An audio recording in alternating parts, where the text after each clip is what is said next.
I went on my first photographic safari and decided to capture it all on camera. The highs, the lows, and my honest opinion on what safaris are really like from both the photographer's and a wildlife enthusiast's perspective. I've never seen this. Wow. Something special. As well as my usual setup, I couldn't resist taking a 45-year-old camera with me as well for what turned out to be one hell of a roller coaster. Yeah, got one. Just mind that. Yeah, mind your head.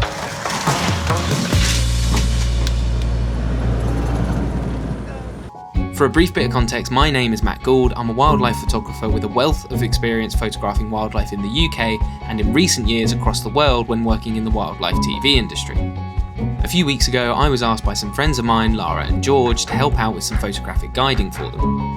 They just had a baby and decided it was a bit too soon to leave the little one behind, so needed someone to take Lara's place for just over a week in Zambia. Obviously, I jumped at the chance, especially as I'd never experienced a safari before. I didn't know what to expect, but knew that even though I would of course have to prioritise the guest's experience and photos over mine, there would still be some guaranteed photographic opportunities with some incredible wildlife for myself also. But before all that, I had to visit a friend of mine to pick up a rather exciting delivery. New camera time! Let's do it. I think you should do the honours. Well, I've got to open it. Yeah, I think so. It's addressed I'm to going me. to break it. Speed grip.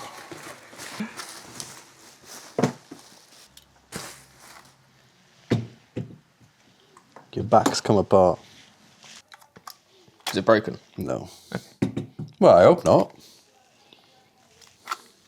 It might be broken.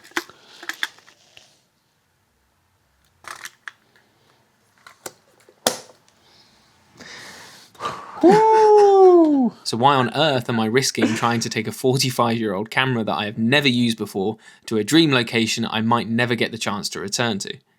That is indeed a very good question, but the short answer is image quality. I have 3 cameras here, all with different size sensors. In short, cameras capture light using sensors like these, and very generally speaking, the bigger these are, the more light is captured, and so the camera has more information to build you a better looking image, which I believe you can really see when you compare them side by side. Thankfully, my mate Taylor popped in for a catch-up, and so we're able to do exactly that. So that's the first one. Yeah, I like that one better. There we go! Improvements, improvements. Angles. Angles, improvements, lighting. Right, next camera. The key difference, even in this very unscientific test that admittedly will have a lot of camera nerds screaming at me, is that the biggest sensor size produces a much fuller looking image with a very soft background. See, the background's really blurry. Yeah. At this point, it's worth taking note of the sensor size beneath each photo, because the Bronica's film, which does the same job as these digital sensors, is a massive 60mm wide, which means a lot of information to build beautiful, unique looking images, and that is the main reason that I want to take this camera to Africa. Though given the age of the Bronica and the slight risk that the second-hand market always poses, we needed to put some film through it to check all was working as expected. Do you want to have a look at the 500mm first? Yeah, go on. Cool. See this ridiculousness. Thankfully, Dan works for today's sponsor, Photographique, who are specialists in film and printing. So before I reveal, what's the longest focal length you shoot with when you shoot film? 35. At a push 50.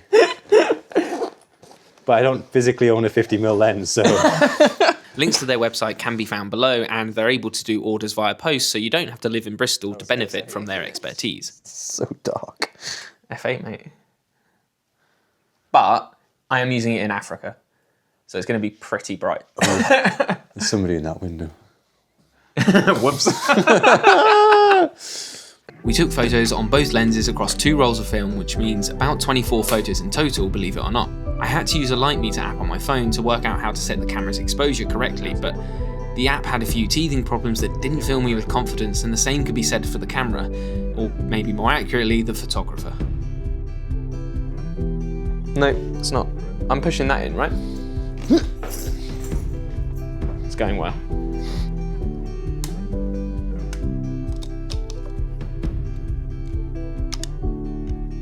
Is there something that needs to be set in the lens? If the shutter's in the lens, what's this thing do? What was that? So you've got a lock on the grip as well. This one right here. But the next day we returned to see the results, crossing our fingers that all was provably working as intended. We printed off the photos and laid them all on the desk to examine them, and after a lot of discussion and scrutiny, I'm pleased to say that we concluded they were sharp, correctly exposed, and almost all in focus. Just point out the two that are clearly not in focus are the ones you took. Yeah, that's correct. With the camera good to go, all that was left to do was pack. That might explain a lot of my work in the last. Here is a list of all the kit for you gear nerds out there, and if you pause to read this through, then yes, I am talking to you. My main setup would be my trusty 5D Mark IV that I've had for years, and my pride and joy, my 400mm 2.8 Prime. That is unparalleled in its quality, and I would never leave behind for a trip like this. After 2 days of travelling, I arrived at my accommodation with only an hour to unpack and prep my kit before my first ever game drive. As I like to keep this channel family friendly, the following bad words will be replaced with topically appropriate sound effects. Wait a second. Hasn't ripped the mount off, has it? It has.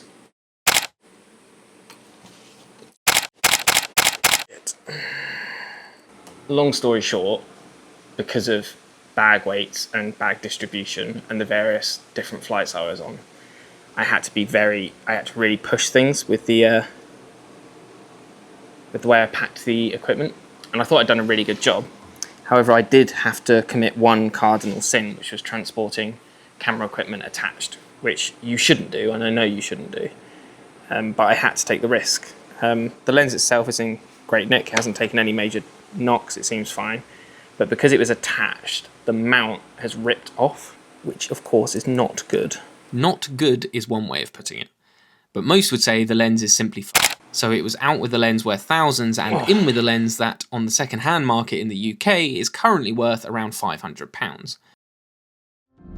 To get into the park each day, we'd take a very short drive from camp down to the river where we'd hop on a small boat to cross and then back into another car on the other side once in the boundary of the national park, a place where memorable encounters seemed almost too easy to come by. Wow. What is? I've never seen one in the wild before. Oh, wow. Same. There you go. Same as you. Yeah. Yeah, it's my first ever safari. This is quite special. As the noise from the engine of the car dissipated, everything fell silent, and I really appreciated where I was.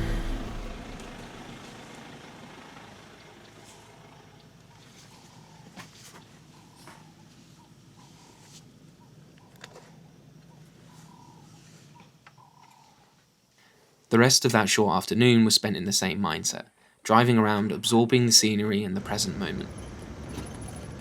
Though I quickly realised that after impressing us with his knowledge and ever-present cheerful demeanour, I would have to ask our guide Donald if I could include him in this video. Oh, so you mean I put I put on it? Okay? No worries if not.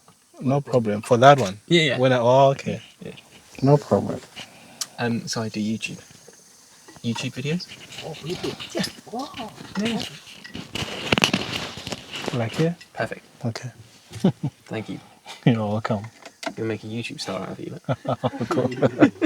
Donald was a wealth of knowledge which we loved absorbing. That's a juvenile. More feather in the background. Oh yeah. It's a full grown and the juvenile, you see? Yeah. The colours on that one is not distinctive. In return, we of course imparted our own wisdom, such as culturally significant English phrases, which he would attempt to master throughout the week. Right, what's the new phrase we've taught you? Tell the camera. What's the... when everything's okay? What's... it's all... Tick-boo. Tick-tack-boo. Tickety-boo. Tickety-boo. Tickety-boo. Tickety-boo. Tickety-boo. Tickety-boo. It's tickety-boo. Tickety-boo. We finished that first evening by meeting up with the rest of the group and taking in a view I will never forget. My first safari sunset over a crystal clear river. The first day had been so memorable already and I hadn't even fired a shot. But tomorrow would be completely different and began with us unintentionally testing Donald's patience. You see the fork, that is the small opening.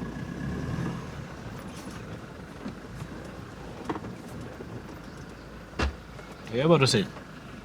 You see the big branch to the right, to the left. Yeah. There's a small window. You see the small window in between the big trees. There's a small opening. It's lying right on the opening there. Okay, let's start from the bottom. Are we Yeah. going up the right or left? Yeah, from the bottom. We are going to the big Now, I branch pride that myself is- on my wildlife spotting skills.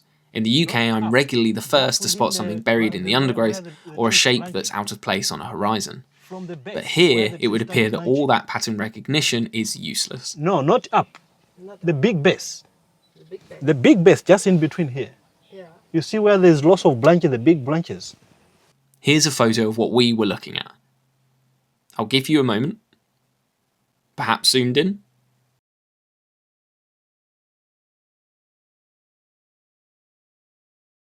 Branching from the base. Oh, going yeah. to there. It's because it looks like the tree. It looks like a tree. You guys are looking at it, but it looks like the tree. Well, if you didn't spot it, that's because it's here. An unbelievable spot, but something that I would struggle to count as a leopard sighting or photo of one.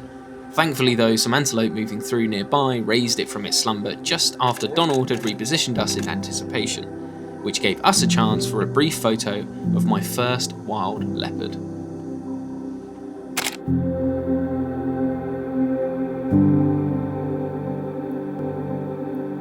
As it settled back down, we decided to move on and continue exploring them.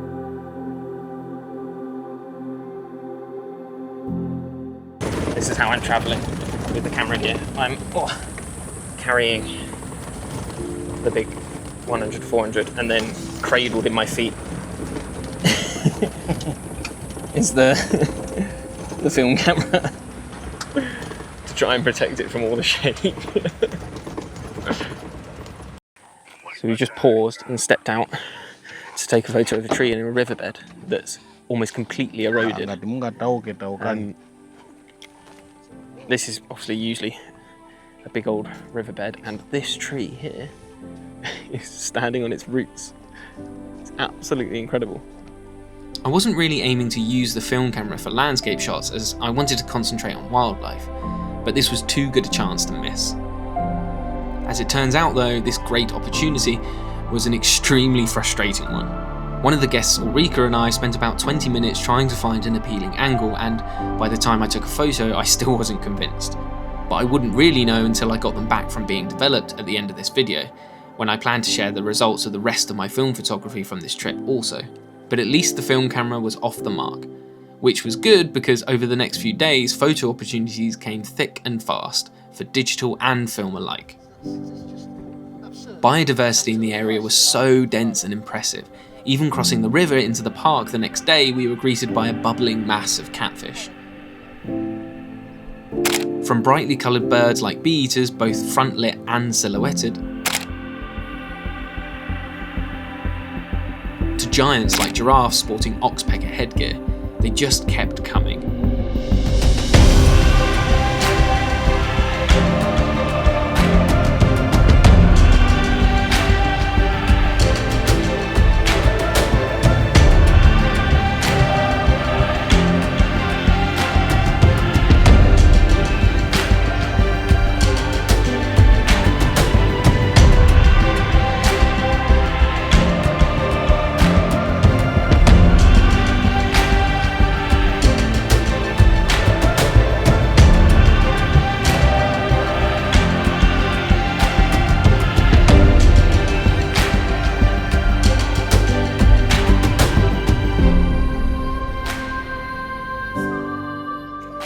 But even after all of this, I don't think any of us could have predicted what was waiting just around the corner.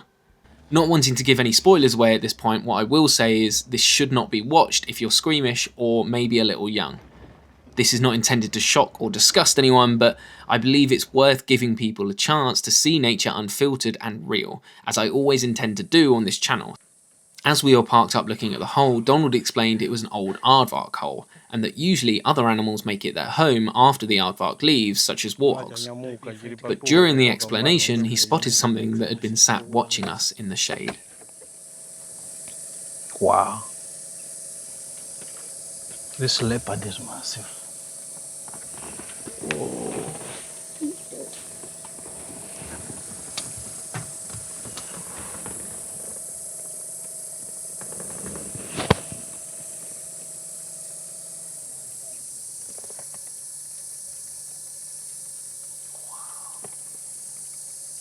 That's a big boy. Checking on the barrel.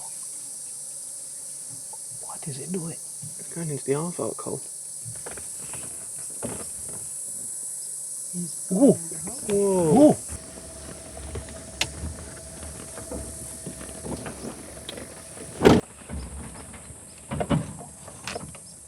Oh!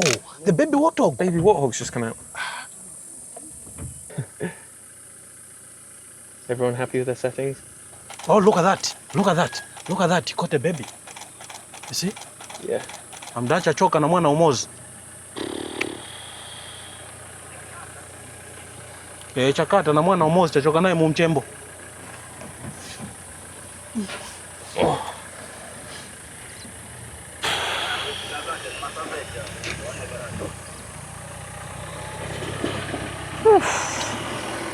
Wow. Wow. Wow. Wow. Shaking with adrenaline, we didn't get much time to gather our thoughts.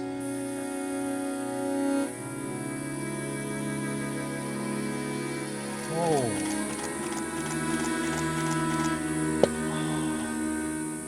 What we had witnessed was something incredibly rare.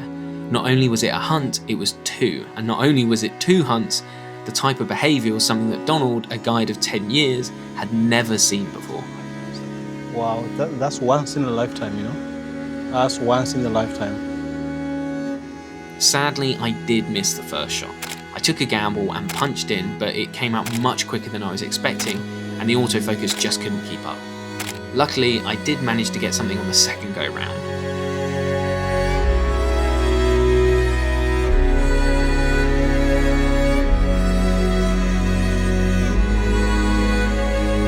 Spirits were still understandably high the next day and arguably a little too optimistic. Yeah, same again, please. Same again. The leopard hunting would be great. Oh, the leopard hunting, if you could okay. do it again, that'd be great. Though despite the odds of another leopard hunt being astronomically out of reach, given that this park is known as the Valley of the Leopards, we did in fact come across another sleeping peacefully in a tree, providing a great juxtaposition to the day before and a moment of calm for us all to reflect on yesterday. It also provided one of my favourite images of the entire trip.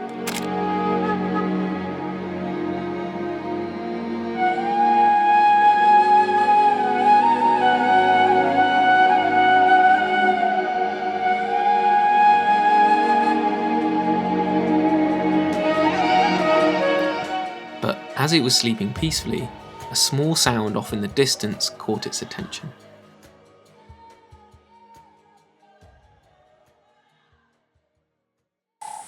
The warthogs are heading right under the leopard. The warthogs are heading under the leopard. Is it? Yeah, and it's got babies.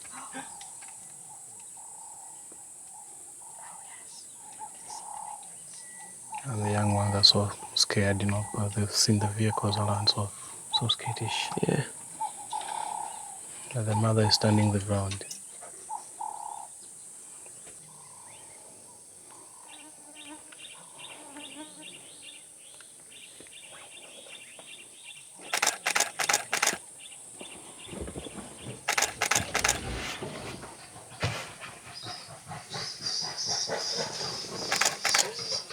Oh.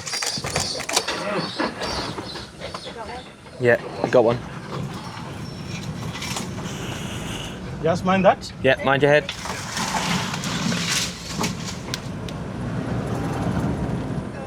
It's up there. There's mum. Oh, back just a bit. Where is it? There? Too far? Forward a little touch? Okay, good. What about this side? Yeah, keep Yeah. going, keep going. Yeah, voice is done. Oh, mind the pig, mind the pig. Okay, cool. Oh my god. Are you okay to see?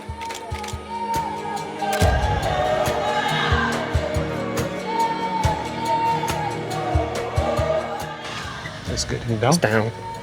It's down. Shh.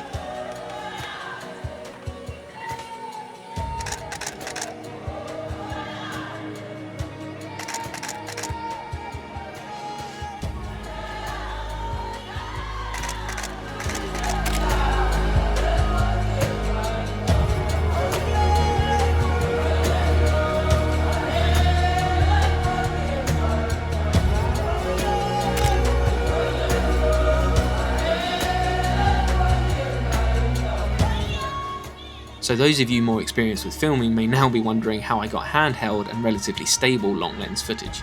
Again, another thanks owed to Donald. After capturing the last few stills, we took a moment to appreciate once again how privileged we've been to get an insight into the knife edge that nature so often lives or dies on. You remember I said about the short memory? Short memory. So you'll find that maybe for today, maybe having that, a bit sad because you still have that in the memory. But you find that within 2-3 days, back to normal. It's different from these other animals. Yeah. Like leopard, I've seen when leopard lost a cub, wow. Yeah, It takes almost a week just searching and calling. Thank you, Donald. You are welcome. Thank you. You are welcome. And thank you for your shoulder. Oh. It's a monopod. Yeah. It's a Donald pod. Donald pod. After we made it back to camp and took a little time to decompress, some more than others, You sat there on the sofa in a glass of wine. we were soon heading back out, and for me, it was time to shift focus, pun intended, to film photography. The digital camera had really excelled so far with fast-moving situations where speed was definitely needed. But with film, the aim was to slow it down and maybe give myself new things to think about when doing something I'm so familiar with, especially when using the wider lens in the hope of something very big coming very close. And that's exactly the opportunity that presented itself.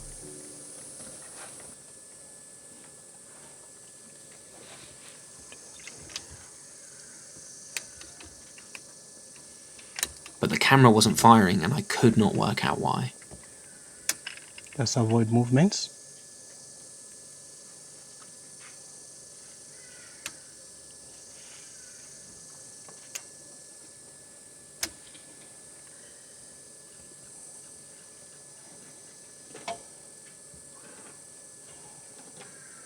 After the moment had passed, it dawned on me what the fault was. The photographer. When loading a film, you have to wind it on to prepare for the first photo, not just after you've taken one. In loading it quickly, I'd forgotten to do exactly that. I was gutted to miss the photo, but not long after, we came across a spectacular scene that, although not as close, got me very excited imagining the potential end results.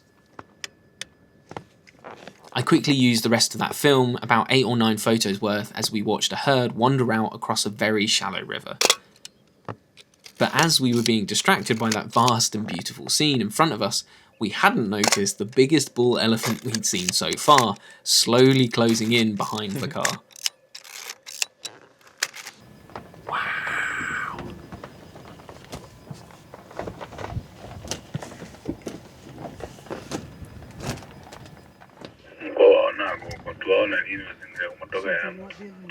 Katie, move slowly.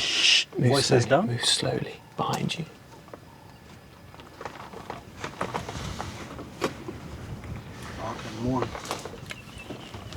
I'd think about having this out of focus in the foreground, Katie, because you're quite close, you two, if it comes close by you. Using it to make the image of the other elephants quite interesting.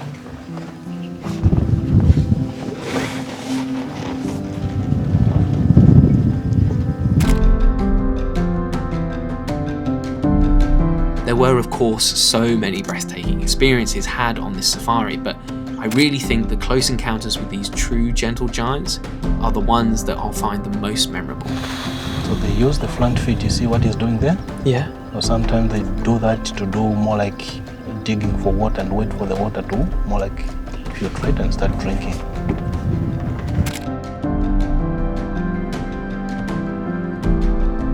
And speaking of experiences, Zambia had a couple more up its sleeve before sending us home. Whilst we were in Zambia, it was very, very hot. It was the end of the dry season and even the locals were complaining. So is this getting hot even for you? Oh, it is. Yeah. Oh, he has to admit it. You're like, yeah, it is hot. It is, you know? It is. Despite this though, storm clouds had come and gone in the last couple of evenings, teasing us with the thought of atmospheric photos of drenched and emotive megafauna. I think I just felt a spot. You felt it, huh? I felt a spot. I'm sure it felt like a spot. Come on, rain. Regardless of this though, during our last afternoon game drive, cameras had been prepped just in case, which turned out to be the right decision, as not long after doing so, Donald received a call, or should it be a warning, from the car up ahead to brace for impact. Yeah, buddy.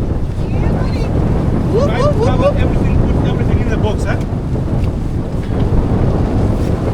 I'm so excited. We just need something with fur in front of us. Your camera's okay? Pardon? Your camera's okay? Yeah. Good. Yeah? Is your that one waterproof? Yeah. Oh, nice. Yeah. Up to 10 meters. Wow.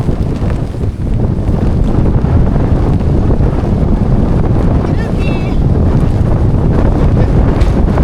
All good? Hell yeah, baby. Come to Africa for the sun, they said. Oh, look at the sunglasses. Look at that.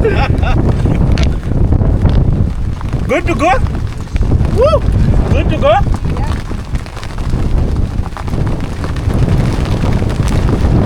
Woo! I definitely got the wettest seat.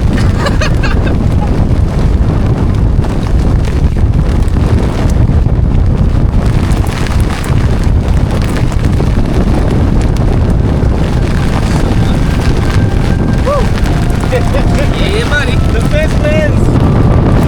Let's do it! Let's do it!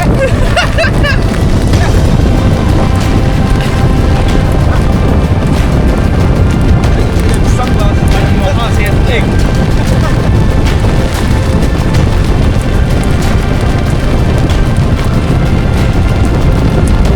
Oh. Wow. Now the UK is known for being very seasonal and at times very wet, but experiencing the first rains in a land that has not had rain for months on end felt different somehow. Almost euphoric, like sharing in the feeling of relief with people, wildlife and the surrounding landscape. Sadly, as the African wildlife is not as accustomed to this weather as they may be back home, most of them went and hid in bushes until it passed and they could come out warm and dry, ready to enjoy the fresh drinking water. So no photos were captured as hoped. But that didn't stop the journey back to camp that evening being a very memorable adventure. Wait. Just a minute. Wait. Just a minute, Steve. Step on the side. Step on the side, because once you step on the ground,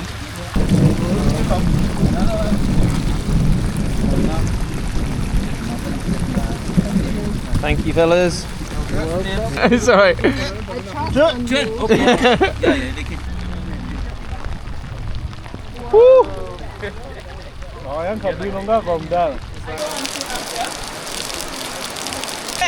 How are we? Good. How are we? welcome back. Oh, Thank you. It's a little cooler. what? Excellent. No, they're really good bits of kit. That was an adventure, wasn't it? With spirits high, the camp had one more surprise left in store as Donald sat down with us for our farewell meal.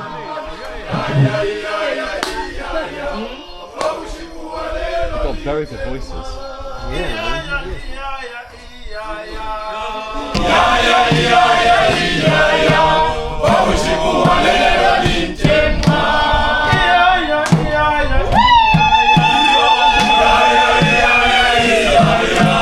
Donald later explained that these songs and dances come from the surrounding villages, and the staff perform them when guests leave because they're proud of them and they want to share part of their culture, which of course always raises a smile at the very least. And I think I speak for everyone when I say I couldn't think of a better way to end a safari.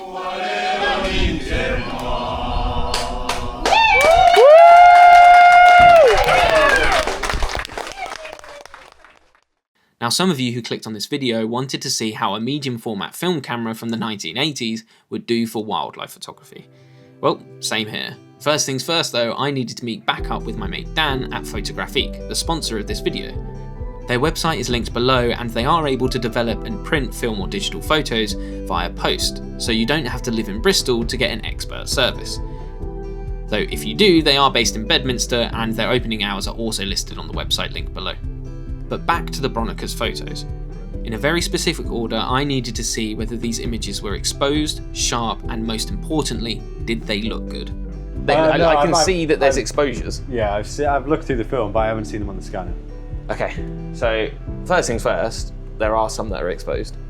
Yeah, I think just about all your rolls are exposed, I think. So the scanner that Dan was using to convert the film negatives into digital files had a very low resolution screen, so you could see the image and would get an idea of it being in focus or not, but it was hard to be exact. That's it, they're all done. Do you want to get those up? Those up? On the screen? Yeah. After they were scanned, Dan selected some of the more promising photos and we had a look at them on the higher resolution screen. Out of focus. I think it focuses like behind just in front, maybe. Isn't it not the bushes behind it? If you scroll down to the legs. Yeah. Oh, yeah. Yeah. Like, I mean, having said that though, you wouldn't, I mean, the bit that is in focus is flipping sharp. It is very sharp. I wasn't expecting that. So it's almost distracting, actually. Yeah.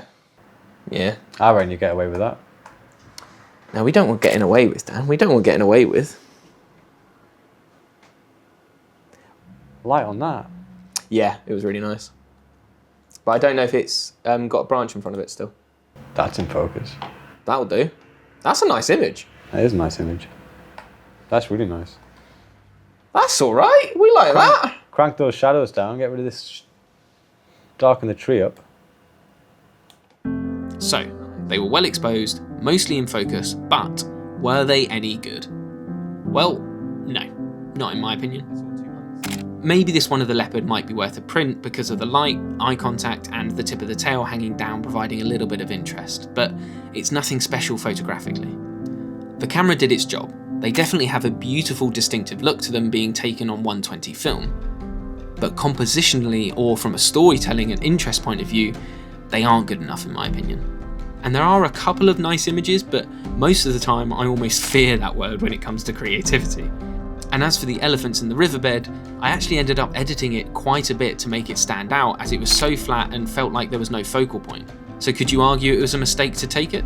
Hell no, I loved it. It was amazing. I love the camera and I love using it. Photography is something I've done for most of my life and the majority of that has been using similar digital cameras with the same shaped frame, and so I've developed various techniques and habits to try and get the best out of every fleeting moment based on the same kit.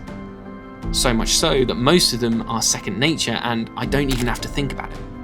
But this is a camera that shoots square format, a camera that only has 12 photos per roll, that I have to look down into seeing an image in reverse, a camera that I expose for the shadows, not the highlights, and that gives me no focus confirmation. So I have to think again every step of the way. And yes, sometimes I fail at it, but it's making me see a new aspect of something I'm otherwise so familiar with. And it's even started spilling into my digital work. The more eagle-eyed among you will have noticed 3 square digital images in this video. I dare say that that wouldn't have been the case had I not been shooting this camera alongside my digital setup. So I'm going to continue to use this camera a lot, aiming to enjoy and learn more about the process which I love and hopefully improve as a film photographer, because God knows there's room to. But that's enough camera talk. What about the experience? Most of my life I've dreamt of what this will be like, seeing it as the pinnacle of a wildlife nerd or photography experience. It was a dream because it often felt financially out of reach and impossible. And with the current cost of living crisis in the UK, I was acutely aware of this whilst on the trip, resulting in a lot of gratitude for Lara and George, as well as the fact that I chose to take a risk in making this sort of thing my career. I saw incredible things I will always remember and have some dream photos I never thought possible. If you're sat at home watching this, wishing to experience it and you can afford it, then crack on. You will have an amazing time. I have no doubt it is an incredible experience. But so is sitting next to puffins on an island in Wales, seeing a cormorant catch an eagle for the first time, finding badgers on your camera trap, sitting eye level with an otter, or even seeing a new species of bird in your garden for the first time. If you're a big wildlife nerd and love the feeling you get from seeing unexpected things in your local patch, or being tolerated unexpectedly by a usually timid animal, I would genuinely hand on heart say that a safari is no better than that buzz in my opinion. It's just different. Yes, seeing a leopard is exciting, but you're sat in a car with several other people and often next to several other cars. Laying down in a hive next to a pond as your favourite bird lands next to you with no idea you're there is just a different kind of special. one that you'd be a madman to attempt in the Valley of Leopards. In short, if you're looking at safaris and you're feeling like you're missing out like I did for so many years, then I'd remind you that comparison is the thief of joy, and there's often a wonderful wildlife encounter a lot closer to home that's just as magical in its own way. As always, a special thank you to my patrons for helping to make these videos possible. It really does help me push to make YouTube a full-time thing and make more videos like this, so thank you. Don't forget to check out the mystery link below, and thank you for watching. I hope to see you again in the next one.